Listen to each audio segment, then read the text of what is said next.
Welcome everybody to Bookaccino Live, a lively talk about books. Wednesday, September 16th edition. I'm going to do books that are out as of yesterday through October 6th and give you a peek at a couple of books or a few books that we're really excited about that are coming out in November. So thanks for joining us. Remember, in the chat on the right-hand side, we'd love to see what you're reading at this point, because they share that with me afterwards, and then I have a look at what our readers are actually reading, and it's so much fun to see what you found on the site and are reading. Even if you want to tell us where you discovered the book or whatever, it's fun for us to see that as well. So with no further ado, we're going to start with fiction, as always, and we're going to lead off with The Paris Children from Gloria Goldreich. Down at the bottom of the screen, you also will see that this is a fall preview selection. Actually, the contest for this one went up today, and it'll be up for 24 hours. So if you want to enter this contest to win this book after I share more about it with you, you can go out to the site to the fall preview contest. And any of the books that are going to be in the fall preview dedicated newsletters and contests will have that little flag on the bottom of the screen for you to be able to know that that's a contest title. So this book is set in Paris, 1935. It's got young Marilynne Levy. She's the granddaughter of Alfred Dreyfus, a Jewish World War I hero, and she steps bravely into a new world of resistance women and becomes a guardian of lost children. She meets a small girl in a tattered coat, a young Jewish refugee from Germany, and she knows that she can't stand idly by anymore. She offers the children comfort and strength while working with other members of the resistance to smuggle them out of Paris and into safer territories. Madeline and Claude, a young Jewish resistance fighter who shares her passion for saving children, are drawn fiercely together. With a questionable future ahead of them, all she can do is continue fighting and hope that her spirit and the nations won't be broken. So I know we've seen a lot of books about World War II, but this is one that I have not seen talked about in quite this way. Next, from Ken Follett, we've got The Evening and the Morning. I don't know how many of you read The Pillars of the Earth. It's my sister's absolute favorite book. This is the long-awaited prequel, and it's set in England in the dawn of a new era, the Middle Ages. England is facing attacks from the Welsh in the west and the Vikings in the east. Without a clear rule of law, chaos reigns. And in these turbulent times, three characters find their lives intertwined: a young boat builder, a Norman noblewoman, and a monk. And each in turn comes into dangerous conflict with a clever and ruthless bishop who will do anything to increase his wealth and power. So for all of you who have been looking for, gee, what happened before the prequel, we finally have it, the prequel to The Pillars of the Earth. Next, we've got Homeland, Elegies by Akhtar. Many of you have probably seen this on the site. We did a giveaway for this book in August, and now we're so happy to see that it's out in stores for you all to be able to look at it as well. Also, Ayad was recently named the new president of PEN, which is wonderful because he'll be working with that association to spread more words about book and reading around the world. This is a deeply personal work for him about identity and belonging in a nation coming apart at the seams. Here he forges a new narrative voice to capture a country in which debt has ruined countless lives and the gods of finance rule, where immigrants live in fear and where the nation's unhealed wounds wreak havoc around the world. And he attempts to make sense of it all. It's a very personal story. You'll see he definitely is stepping into the story as you're reading as well. And it's about one family from a heartland town in America to palatial suites in Central Europe, to guerrilla lookouts in the mountains of Afghanistan, and it spares no one, least of all himself, in the process. And when I've read about the first 100 pages of this recently, and as I'm reading it, you're so involved in the story because you realize this is something that he is completely passionate about. And whether you share his views of the world, of what's going on, it is very interesting to look through his lens and see how he is seeing the world evolving these days. Next, we've got Piranesi by Susanna Clarke. This book is from the author of Jonathan Strange and Mr. Norrell. Remember that book? I think it came out 12 years ago. And here we've got a new novel set in a dreamlike alternative reality. Piranesi's house is no ordinary building. Its rooms are infinite, its corridors are endless, its walls are lined with thousands upon thousands of books. statues, sorry. Its walls are lined with thousands upon thousands of statues. In my house, it would be books, each one different from all others. And within the labyrinth of the halls, an ocean is imprisoned. Waves thunder up the staircases. Rooms are flooded in an instant. Piranesi is not afraid. He lives to explore the house. There's one other person in the house, a man called Other. Piranesi visits twice a week and asks for help with research into a great and secret knowledge. But as Piranesi explores, evidence emerges of another person, and a terrible truth begins to unravel and revealing a world beyond the one that Piranesi has always known. So this is something very different, again, from a best-selling author that we've been waiting for a new book from for a very, very long time. Next, we've got To Sleep in a Sea of Stars from Christopher Paolini. You'll recognize his name as the author of Aragon. Here in this book, Kira dreamed of finding life on new worlds. Now she's awakened a nightmare.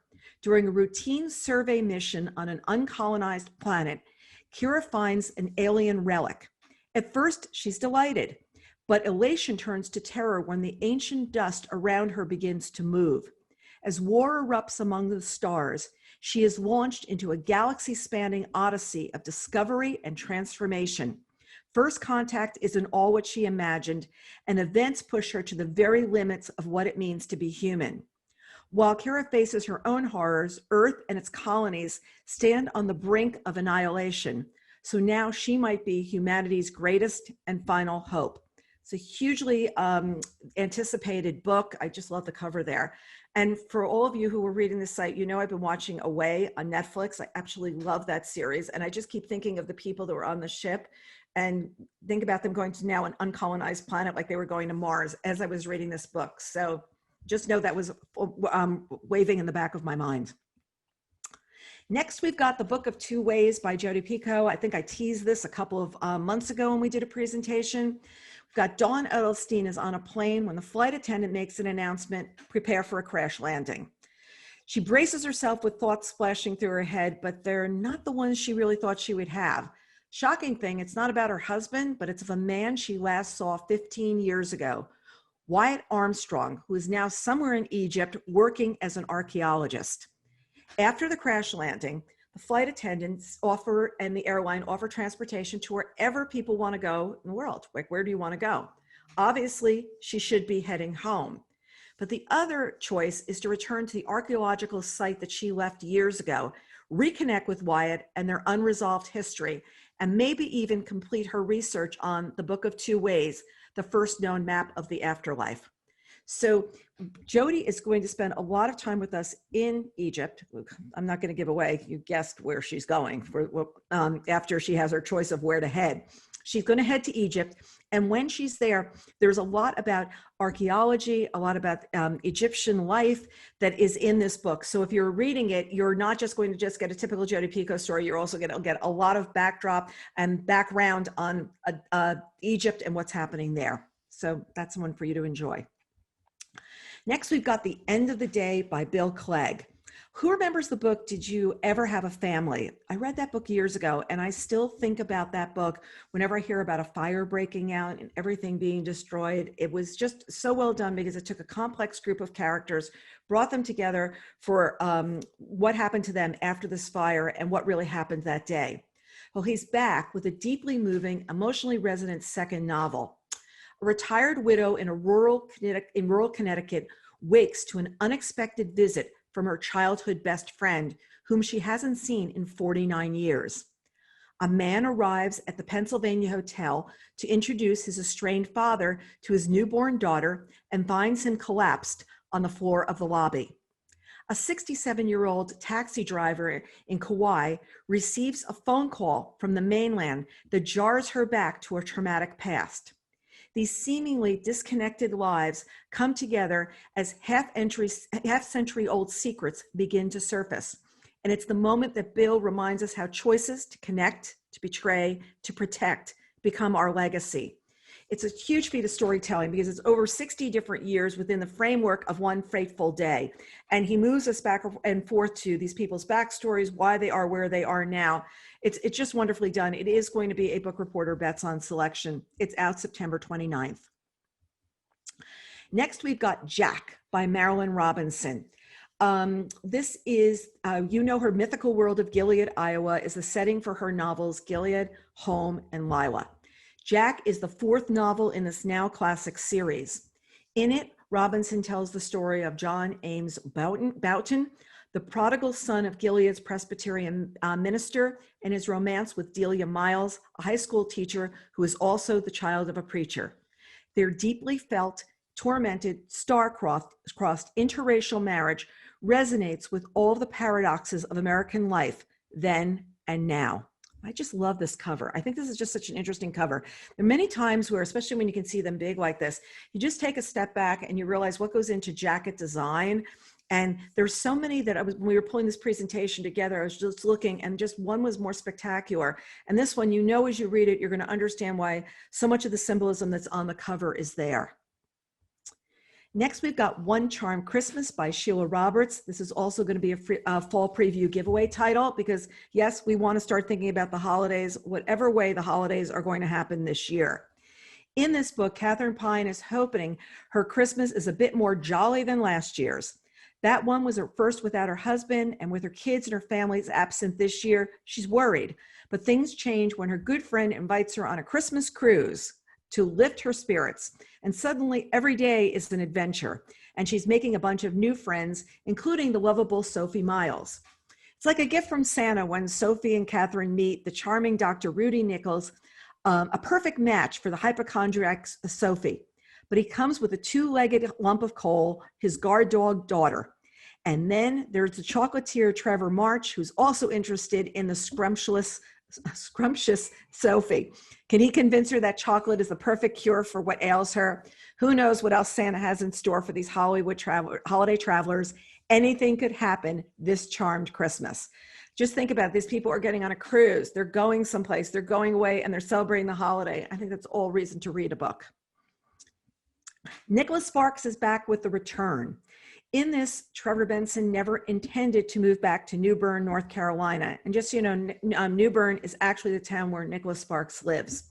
But when a mortar blast outside the hospital where he worked sent him home from Afghanistan with the devastating injuries, the dilapidated cabin he inherited from his grandfather seemed as good a place as any to regroup. Tending to his grandfather's beloved beehives, he isn't prepared to fall in love with a local. Yet, from their very first encounter, he feels a connection with the deputy sheriff, Natalie Masterson, that he can't ignore. But even as she seems to reciprocate his feelings, she remains frustratingly distant, making him wonder what's she hiding. Further complicating his stay in New Bern is the presence of a sullen teenager, Callie, who lives in the trailer park down the road. Trevor hopes Callie can shed light on the mysterious circumstances of his grandfather's death, but she offers few clues, until a crisis triggers a race to uncover the true nature of Callie's past, one more intertwined with the elderly man's passing than Trevor ever could have imagined. So this is quintessential Nicholas Sparks. Next, from Donna VanLiere, we have her annual Christmas book as well. Another heartwarming and inspirational story for the holidays called The Christmas Table. In June 1972, John Creighton determines to build his wife a kitchen table. His largest project to date has been picture frames, but he promises to have the table ready for Thanksgiving dinner. Inspired to put something delicious on her table, Joan turns to her mother's recipes that were given to her when she and John married. Let's flash forward to June 2012. Warren Mabry discovers she's pregnant. Her friends at Gloria's place begin to pitch in, helping Lauren prepare for the birth of her baby. On a visit to a local furniture builder, Lauren finds a table bought at a garage sale that was recently refurnished. Once home, the drawer is open under the table, and it contains a stack of recipe cards.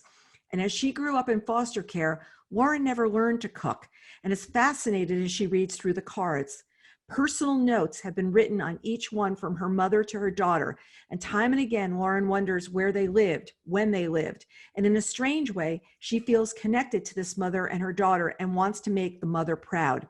As Christmas nears, can she unlock the mystery of the table and find the peace that she's always longed for?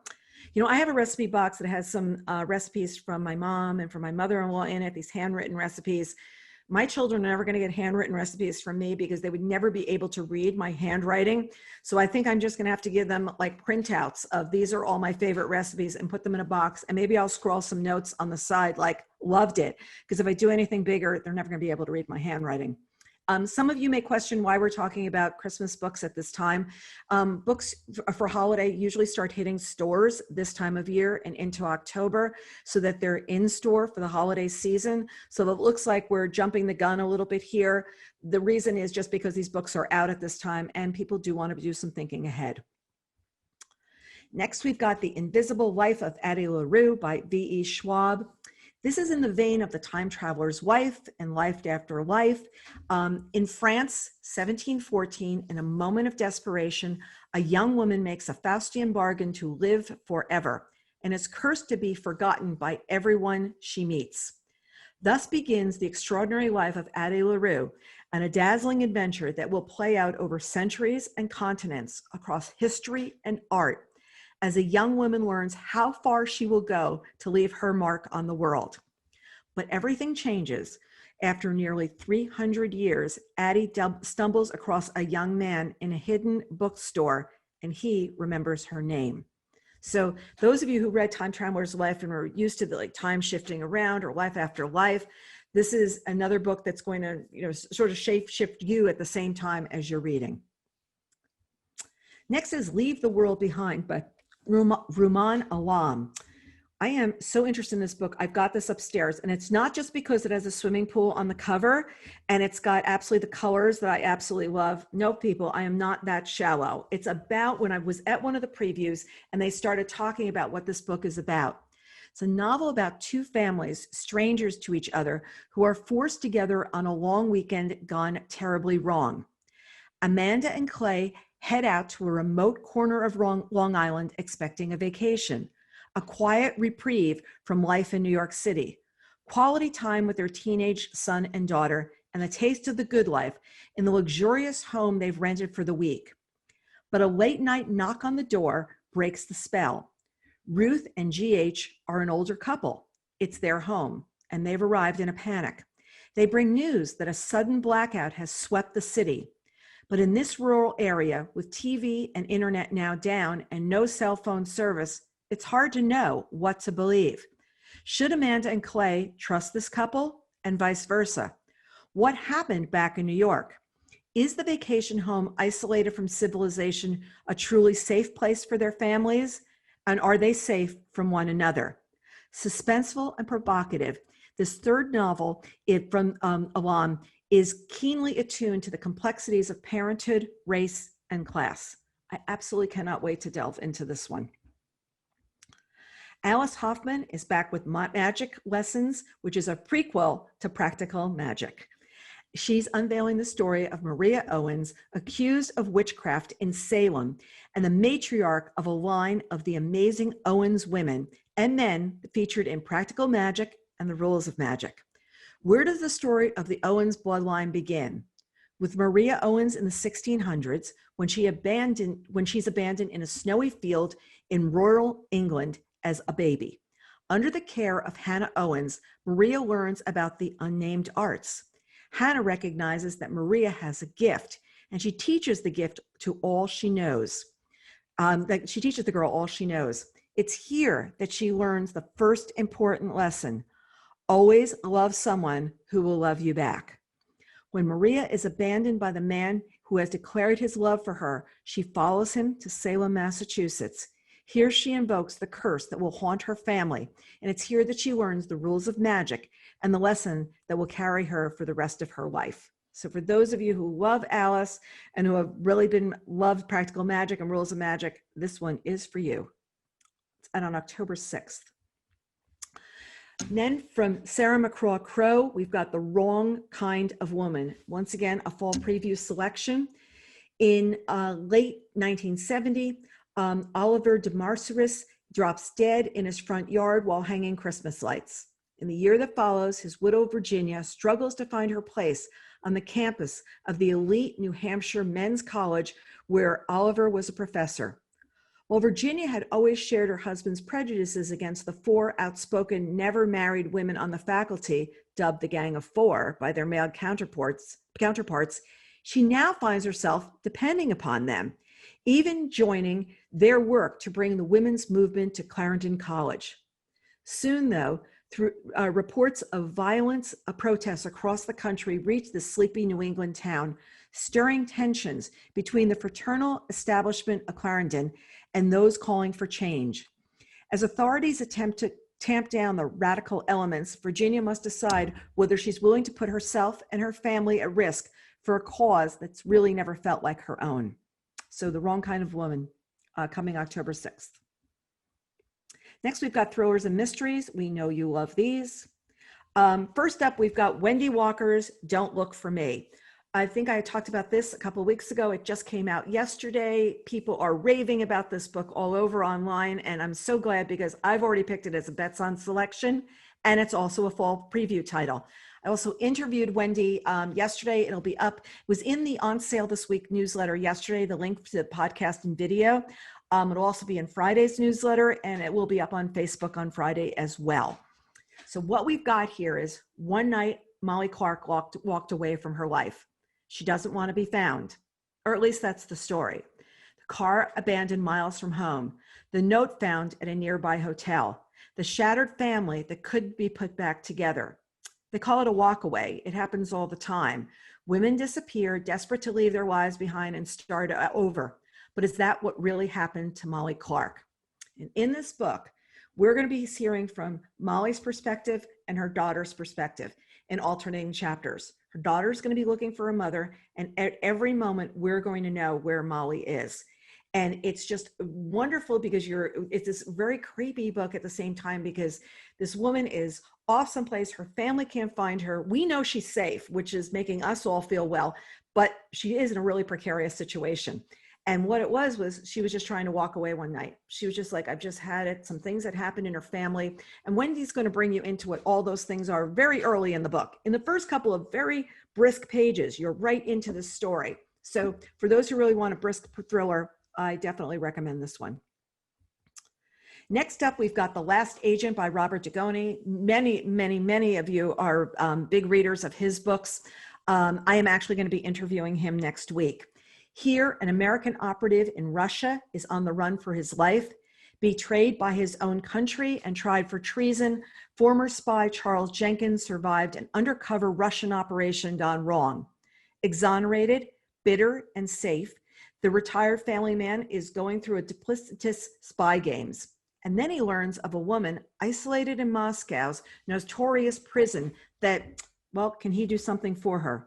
It's Paolini, the agent who sacrificed her life to save his, and he can't leave her behind. But there's no guarantee it's her, or proof Paolini's still alive.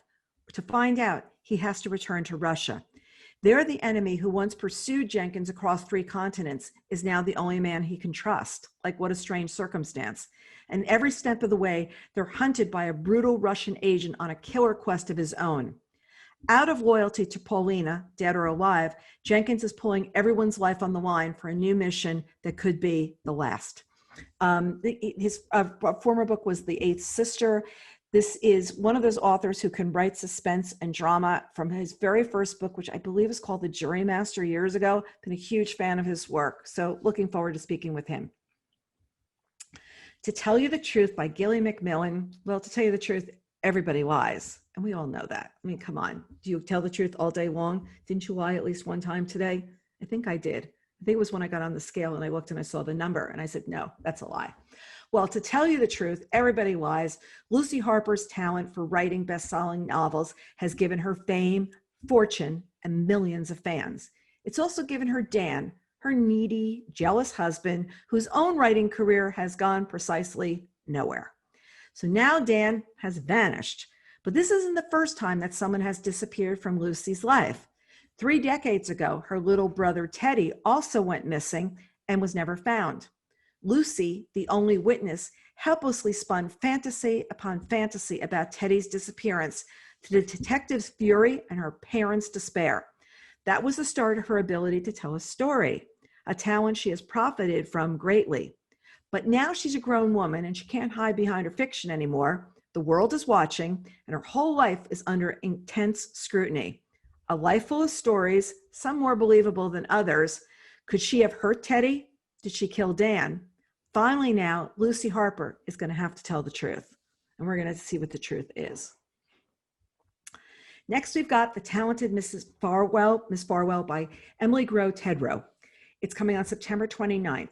This is Catch Me If You Can meets Patricia Highsmith, an electrifying page turner of greed and obsession, survival and self-invention that is a piercing character study of one unforgettable female con artist.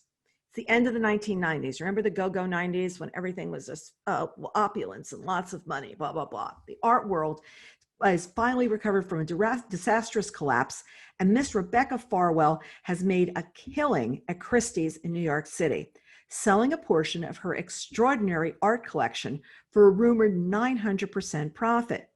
Reba, as she's known, is the picture of a wealthy art collector. But 1,000 miles away from the Big Apple in the small town of Pearson, Illinois, Miss Farwell is something else entirely, someone else. She's a quiet single woman known as Becky, who still lives in her family's farmhouse, wears sensible shoes, and works tirelessly as the town's treasurer and controller. But as Reba's deals get bigger and bigger, Becky's debt to Pearson spirals out of control. How long can the talented Miss Farwell continue to pull off her double life? Because you know you've got a story going on here. Been hearing wonderful things about this. I like the cover too. They're ripped aside and the art frame behind it. Lisa Unger has got Confessions on the 745, and I should put a bets on stamp on this one because I read it last weekend and really enjoyed it. It's reminiscent of the classic Strangers on a Train. It's reminiscent of the classic Strangers on a Train. It's a riveting psychological thriller that begins with a chance encounter on a commuter train and shows why you should never, ever make conversations with strangers. So remember when we used to get on airplanes, we used to fly places and you'd sit next to somebody and you like tell them the entire story of your life and you'd be telling them all these tales or whatever. Or it could happen on a train, it could happen on a bus, maybe probably not on the subway, but someplace where you're sitting with people for a very long time. So this one night, this woman gets on this train, and then you know what happens to you when you get to the airport and you're at baggage claim and you realize you've told this person all these secrets about yourself, and now you're at baggage claim together. It's sort of like you were in suspended animation, and well, now you're back in real life. Well, she misses her earlier train, gets on the 745 one night, and tells this woman sitting next to her, well, exactly what's going on. She's coming from her job in the city, her train stalls on the track, and she talks to this beautiful stranger, and their connection is fast and easy. She's telling her everybody about her life. The woman introduces herself as Martha, and she confesses she's been stuck in an affair with her boss. And then Selena, in turn, confesses that she suspects her husband is having an affair with a nanny. So when the train arrives at Selena's station, the two part ways, presumably never to see each other again. But days later, the nanny disappears, and Selena finds her once perfect life upended. She's pulled into the mystery of the missing nanny, as well as the fractures of her marriage that have grown deeper. And she begins to wonder, who is Martha really? This Martha who's been texting her, how did she get her phone number? And she's hardly prepared for what she discovers. It's really interesting because it's that moment where you sit there and met somebody and then they come back and it's like, wait a second, who's Martha? Why are they texting me? How did they get my number? So we go from there for Confessions on the 745. Next, we've got Dear Child by Romy Hausman. I was intrigued by this book just looking at the cover. And it reminded me of, see if you can all remember, the book Room. This is going to be one of our fall preview giveaway titles. And here we've got Gone Girl Meets Room in a page-turning, #1 internationally best-selling thriller from one of Germany's hottest new talents. A windowless shack in the woods, a dash to safety.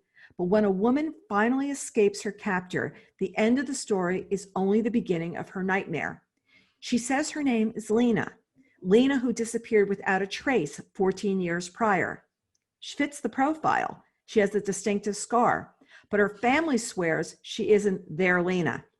The little girl who escaped the woods with her knows things she isn't sharing, and Lena's devastated father is trying to piece together details that don't quite fit.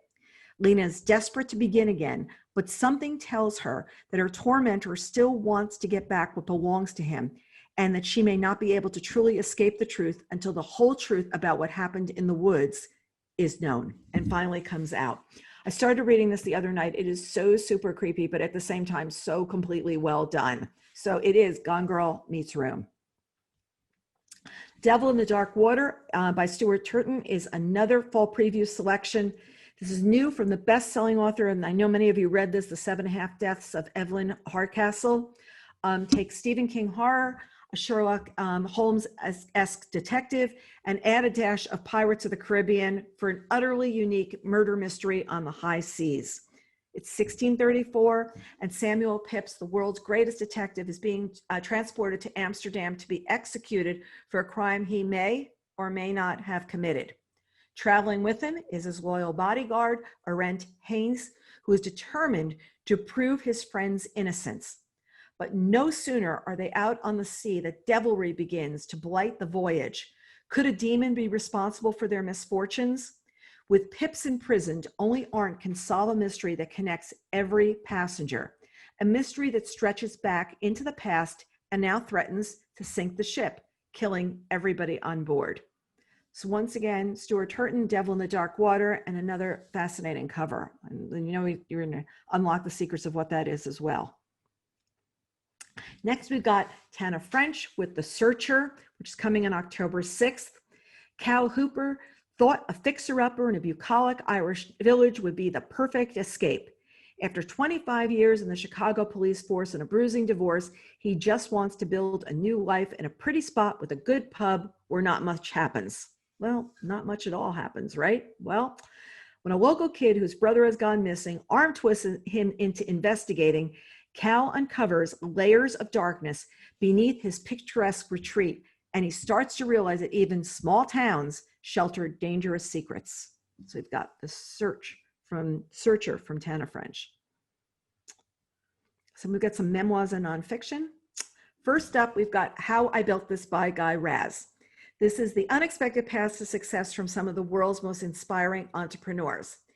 This is based on his highly acclaimed NPR podcast, How I Built This. I'm going to confess to you, do you know how we have our podcast, which is Book Reporter Talks To? When I was trying to decide what to do and how to interview for that, I was actually trying to channel Guy Raz, because How I Built This is my favorite podcast. Because what he has done is he speaks with entrepreneurs about how they built their companies through the years. And he just does it like great storytelling.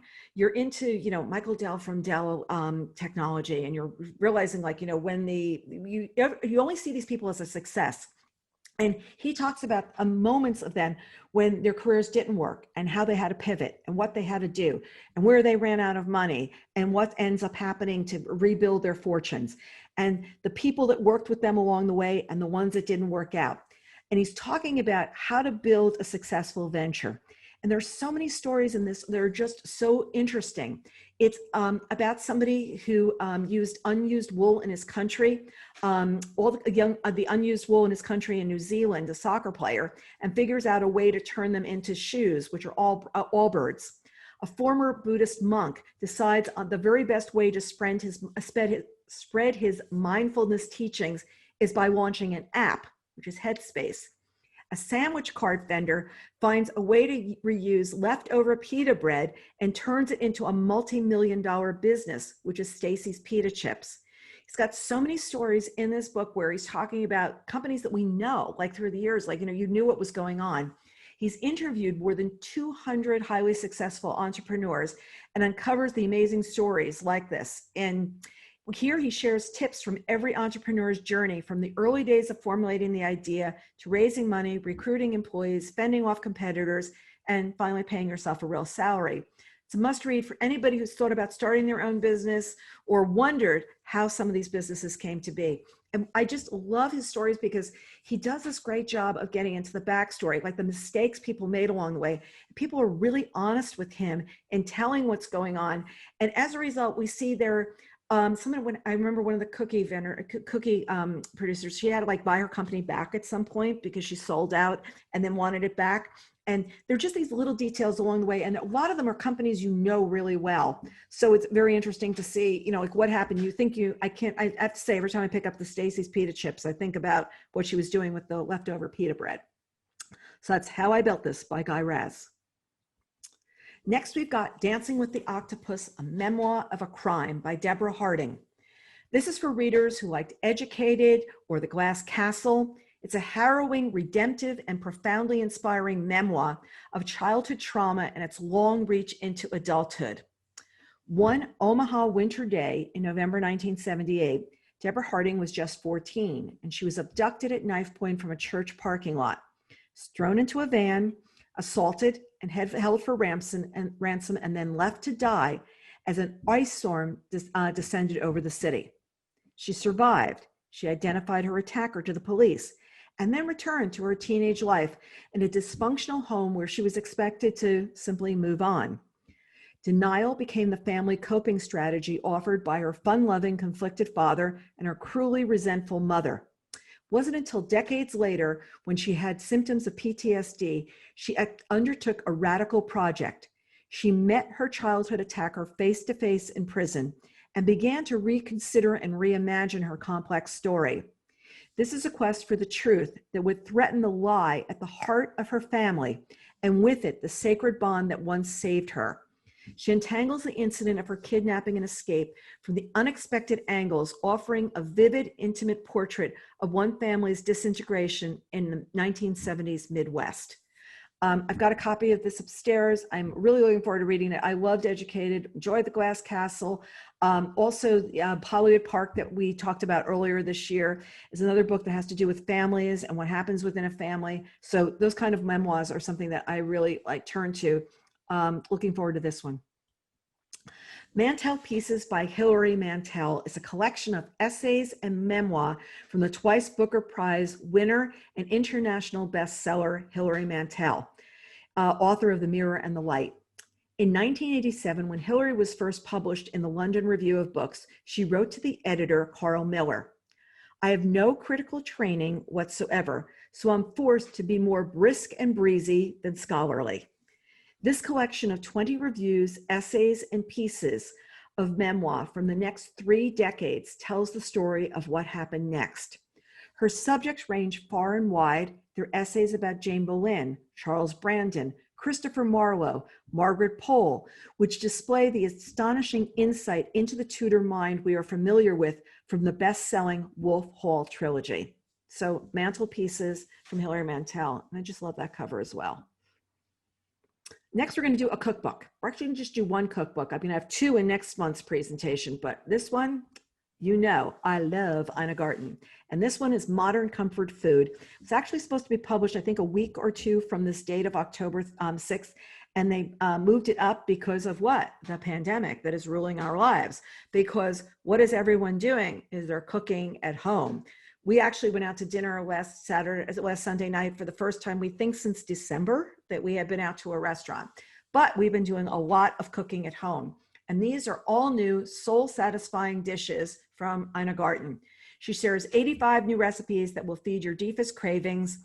Many of these dishes are inspired by childhood favorites, but with the volume turned up, such as cheddar and chutney grilled cheese sandwiches, the perfect match for creamy tomato bisque, smashed hamburgers with caramelized onions. I'm very into caramelized onions these days. I actually put them on pizza the other night with figs and blue cheese. It was just amazing.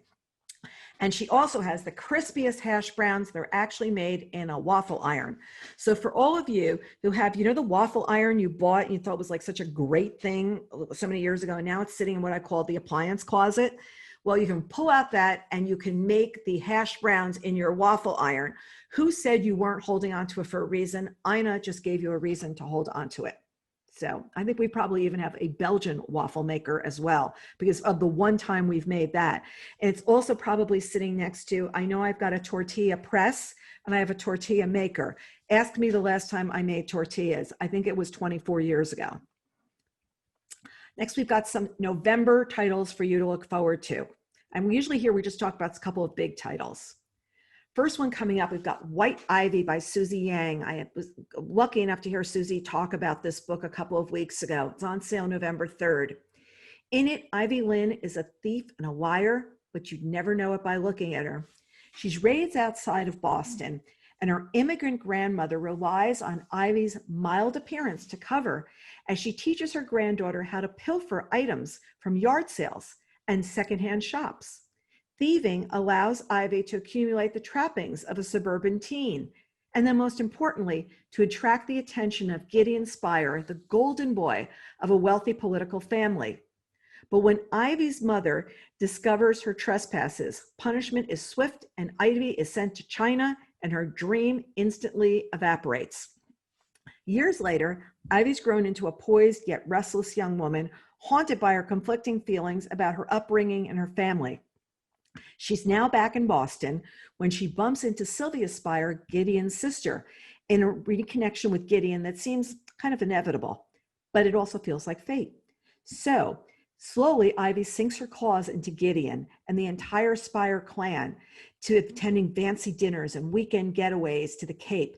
But just as Ivy is about to have everything she ever wanted, a ghost from her past resurfaces, threatening the nearly perfect life that she's constructed for herself and worked so hard to build.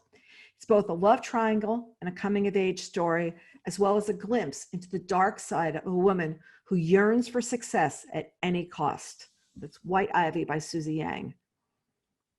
Next, we've got Michael Connelly's The Law of Innocence, which is a Lincoln lawyer novel. And I know that many of you are big Michael Connelly fans from reading the polls on the site.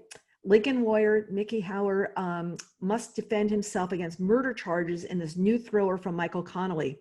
On the night he celebrates a big win, defense attorney Mickey Hauer is pulled over by the police, who find the body of a former client in the trunk of his Lincoln. Hauer is immediately charged with murder, but can't post the exorbitant $5 million bail slapped on him by a vindictive judge. Mickey elects to represent himself and is forced to mount defense from his jail cell in the Twin Towers Correctional Center in downtown Los Angeles. All while he needs to look over his shoulder. As an officer of the court, he's an instant target, and he makes few friends when he reveals a corruption plot within the jail. But the bigger plot is the one against him. He knows he's been framed, whether by a new enemy or an old one. As his trusted team, who includes his half-brother Harry Bosch, investigates, Hauer must use all the skills in the courtroom to counter the damning evidence against him. And I confess that now when I think about this, I think about Harry Bosch and that beautiful apartment or home that he lives in the series on Amazon Prime. So now I'm like, Harry, you've got to go over to the jail and help your brother. And I can picture him driving there, just because besides reading the books, I've been watching the show. So there you go. It's the new Lincoln lawyer novel from Michael Connelly. Next, we've got something very different from Jacqueline Winspear, and I'm so excited about this. It's called This Time Next Year We'll Be Laughing, a memoir. I think that also could be a metaphor for what or title for what we hope for our book of our own lives as well. This time next year we'll be laughing. We sure hope we will be. Here, the best-selling author of the Maisie Dobbs series, and I know so many of you have read those books and enjoyed them, just absolutely love them. Here she has a deeply personal memoir of her family's resilience in the face of war and privation. After 16 novels, Jackie Winspear has taken the bold step of turning to memoir, revealing the hardships and joys of her family history. While shockingly frank and deftly restrained, her story tackles the difficult, poignant, and fascinating family accounts of her paternal grandfather's shell shock, her mother's evacuation from London during the Blitz, her soft-spoken, animal-loving father's torturous assignment to an explosives team during World War II, her parents' years living with Romani gypsies, and her own childhood picking hops and fruit on farms in rural Kent, capturing her ties to the land and her dreams of being a writer at its very inception. So this is an author that we've come to know so well from a brilliant best-selling series telling a very different story, a story of nonfiction, but you know that she absolutely does such a great job of storytelling. You want to hear how she tells the whole story of her life as well. That's coming November 10th. Next, we've got We Keep the Dead Close. This is a story of murder and at Harvard and a half century of, like, just one second, guys. I got to read this down here because it's cut off on my screen. We've got Keep the Dead Close, a murder at Harvard and a half century of silence. This is coming on November 10th from Becky Cooper. I am so intrigued always by true crime stories. I loved In Cold Blood, though it terrified me for years afterwards. I'll Be Gone in the Dark. And this book is very much in that same kind of vein.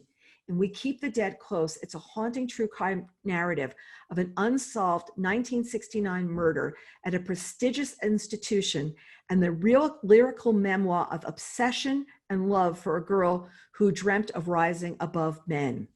It's 1969. It's the height of the counterculture, and the year universities would seek to curb the unruly spectacle of student protest. The winter that Harvard University would begin the tumultuous process of merging with Radcliffe, its all-female sister school, and the year that Jane Britton, an ambitious 23-year-old graduate student in Harvard's anthropology department and the daughter of Radcliffe Vice President J. Boyd Britton, would be found bludgeoned to death in her Cambridge, Massachusetts apartment. 40 years later, Becky Cooper, a curious undergrad, will hear the first whispers of the story. In the first telling, the body was nameless. The story was this: a Harvard student had an affair with her professor, and the professor had her murdered in the Peabody Museum of Archaeology and Ethnology because she threatened to talk about the affair. Though the rumor proves false, the story that unfolds, one that Cooper will follow for 10 years, is even more complex. A tale of gender inequality in academia, a cowboy culture among empowered male elites, the silencing effect of institutions, and our compulsion to rewrite the stories of female victims. This is, I think, is promising to just be one really interesting story. Also, I know people that have been to, they've gone to Harvard, and they talked about that this was like definitely the buzz around campus, what did happen with this woman all those years. So Becky Cooper is going to unravel it for us. And somehow, do I just see Netflix show, HBO series in the future? I don't know. Maybe I'm just being clairvoyant here, but you know, it could happen. And last, we've got A Wealth of Pigeons from Harry Bliss and Steve Martin, coming from Celadon Books. Now, I just have to share something about this. Back in January, Celadon Books had a lovely luncheon, and Harry Bliss and Steve Martin were there. And they were talking about this book as one of those last moments where we were all gathered together. And they were talking about this book. And at the end, Steve Martin says, and I'm not going to be doing any more movies or anything else on television. I'm moving on. This is like, my new career. This is what I'm going to do. And the next day, Deadline.com, which I read for my entertainment news, announced that he was doing a show. And it was just really funny because it was just like, you just said this the night before. So here's why he wanted to do this book. I've always looked upon cartooning as comedy's last frontier. I've done stand-up, sketches, movies, monologues, award show introductions, sound bites, blurbs, talk show appearances, and tweets. But the idea of a one-panel image with or without a caption mystified me. I felt like, yeah, sometimes I'm funny, but there are these weird freaks that were actually really funny. You can understand that I was deeply suspicious of these people who are actually funny. So that's what Steve Martin talks about in his introduction to this book, A Cartoon Collection. In order to venture into this lauded territory of cartooning, he partnered with the heralded New Yorker cartoonist Harry Bliss. And Steve shared caption and cartoon ideas. Harry did the artwork, and together they created this collection of humorous cartoons and comic strips with amusing commentary about their collaboration throughout. I sat across from the two of them at lunch. They were so extremely funny. Their partnership of working together, the picture of the two of them sitting up on the bench up on top is just like so funny. And Harry is such just a beautiful artist. I've followed his work for so many years now. So I'm looking forward to reading a copy of The Wealth of Pigeons. Also, what we've got for you today is these are a couple of books that are in fall preview, a couple of additional titles. We've got Frederick Bachman's Anxious People, which I just finished. And it is just so cleverly done. When you're reading this book, a lot of times when you're thinking about Frederick's book, you're thinking about the characters, but I want you to also think about how brilliantly he wrote the mystery that goes underneath this character study that's happening with these people who are trapped at this open house. So for Anxious People, it's, you definitely have this look at the character, but you also have to look at the way he's brilliantly done his storytelling that way. One by One by Ruth Ware. I interviewed Ruth recently. She's one of my favorite people. I interviewed her before her first book came out. Love chatting with her. We've decided if we ski together, we're only going to ski the blue slopes. We decided the blacks are much too hard and the greens are much too easy. And in this book, we've got a group of people from a online app company called Snoop. And the Snoop people are away on a retreat together at a very elite resort. And then a snowstorm comes in, there's an avalanche, all of a sudden they're cut off from the world like so many of the characters in Ruth Ware's books are. Yes, you can think Agatha Christie here, and then there were none. And it is absolutely like a really romp of a read, especially if you enjoy skiing as well. Because, and I do want to stay at this resort, but maybe not when the avalanche was there. Caroline Cooney, we had a contest for before she was Helen. We're going to do another one in fall preview. This book is set at a retirement community. There's a woman there that's tripped over a crime. I just love the way she writes, like, how she figured out what was going on with this crime. And all of a sudden she's embroiled in something, but she's not really Helen, which everyone at the complex knows her as. She's really got a whole past, and there's something in her past she really wants to have remain hidden. But now is everybody going to figure out what's going on? And it's so well paced, so well done. Caroline Cooney from The Girl in the Milk Carton, which she wrote so many years ago. She's been writing YA for years and now has gone back to writing adult, and she plans to stay with it longer. In the interview with us, she said the retirement community that she's living in now is just ripe with stories. So we'll be seeing more from her. Next, I wanted to touch on a couple of bet songs that I've picked recently. There are going to be 4 new ones going up this week. We've got Christina Baker Klein's The Exiles, The Lions of Fifth Avenue by Fiona Davis, and Bronte's Mistress by Fionnuala Austin. So those are 3 recent bets on selections. Book Reporter Talks To, we're still doing an interview a week. Wendy Walker will be up this week. Ruth was up last week. Remember how much you enjoyed the interview that we did with the folks from Goodreads? Happy to announce they're going to be back the week of September 29th. Next week, I'm speaking with Robert Dugoni, and I've got an October that I'm lining up as well, because there've been some terrific books that I've been doing my reading ahead, where I seem to read a book a day when I was on vacation. Remember, you can watch these on YouTube. You can listen to them on podcasts. And please, please, please, if you can rate us, especially if you're on iTunes, if you can rate us, we would absolutely love it. Also, if you can share the podcast and video links with your friends, we would be really appreciative of that as well. And comment. I promise I'll write back.